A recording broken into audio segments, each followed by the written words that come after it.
Hi, ഇന്നൊരു പുഡിങ്ങിൻ്റെ റെസിപ്പിയാണ് കേട്ടോ. വീട്ടിൽ ഞാൻ നോക്കിയപ്പോൾ എല്ലാ സാധനങ്ങളും ഫ്രിഡ്ജിൽ ഇരിപ്പുണ്ടായിരുന്നു. അപ്പോൾ ഞാൻ ഓർത്ത് എന്തായാലും ഒന്ന് പരീക്ഷണമല്ലേ ചെയ്ത് നോക്കാമെന്ന് ഓർത്തു. ബിസ്ക്കറ്റ് ഇത് ഗുഡ് ഡേയുടെ ബിസ്ക്കറ്റ് ഇത് ഇത്തിരി ഉണ്ടായുള്ളൂ. പിന്നെ പാർലേജിയുടെ എടുത്തു.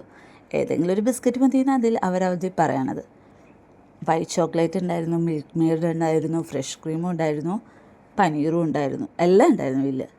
പിന്നെ എന്തിനാണ് താമസിക്കണേന്ന് ഓർത്ത് എന്തായാലും പരീക്ഷണമല്ലേ അങ്ങ് ചെയ്തേക്കാമെന്ന് ഓർത്ത് ചെയ്തു. ഫസ്റ്റ് ബിസ്ക്കറ്റ് പൊടിച്ചിട്ട് ഇത്തിരി ബട്ടർ കൂട്ടിയൊന്ന് ഇങ്ങനെ പ്രസ് ചെയ്ത് കൊടുത്തു. പിന്നെ അതിലേക്ക് വേണ്ടി ചീസിൻ്റെ പോലത്തെ ഒരു ബേസാണ്. അപ്പം അതുണ്ടാക്കാൻ വേണ്ടി വൈറ്റ് ചോക്ലേറ്റും മെൽറ്റ് ചെയ്തതും ഫ്രഷ് ക്രീമും മിൽക്ക് മെയ്ഡും പനീറും കൂടി മിക്സിയിലിട്ട് അടിച്ചെടുത്തു കേട്ടോ. നന്നായിട്ട് അടിച്ചെടുത്തു.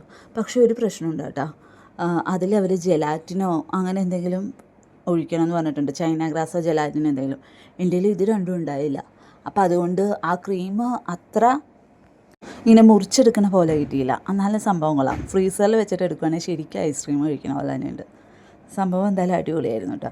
ഞങ്ങൾക്ക് എല്ലാവർക്കും ഇഷ്ടപ്പെട്ടു. ഫ്രീസറിൽ വെച്ച് എടുക്കുമ്പോൾ ശരിയായിട്ട് അങ്ങനെ കിട്ടും. ജെലാറ്റിനോ ചൈന ഗ്രാസ് ആഡ് ചെയ്തിട്ടുണ്ടെങ്കിൽ എന്തായാലും നമുക്കിങ്ങനെ മുറിച്ചെടുക്കാൻ പറ്റും. ഇനി അടുത്ത പ്രാവശ്യം ഉണ്ടാകുമ്പോൾ അങ്ങനെ ചെയ്യുന്നുണ്ട്. ഇതെന്തായാലും ഇഷ്ടപ്പെട്ടു എല്ലാവർക്കും. അപ്പം അത്രേ ഉള്ളൂ കേട്ടോ. Thank you. ഡേവിഡൂട്ടനാണ് ഞങ്ങളുടെ ഒഫീഷ്യൽ ടെസ്റ്റർ. പുള്ളി ഓക്കെ പറഞ്ഞു. അതുകൊണ്ട് പിന്നെ കുഴപ്പമില്ല. ഇവർക്ക് എന്ത് കൊടുത്താലും അങ്ങനെ വലിയ പ്രശ്നമൊന്നുമില്ല. അപ്പം അത്രേ ഉള്ളൂ കേട്ടോ. Thank you. എല്ലാവരും ഒന്ന് ചെയ്യാൻ പറ്റണവരൊന്ന് ചെയ്തു നോക്കുക. സിമ്പിൾ റെസിപ്പി അല്ലേ. അപ്പം അത്രേ ഉള്ളൂ.